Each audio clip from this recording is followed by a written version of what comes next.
ધન એકાદશી એકાદશી કરીએ તો વૈકુંઠ પામીએ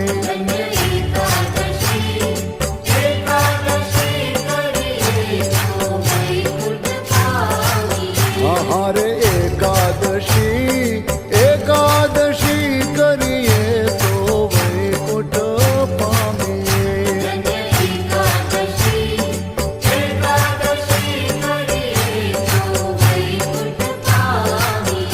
મારે એકાદશીનું વ્રત કરવું છે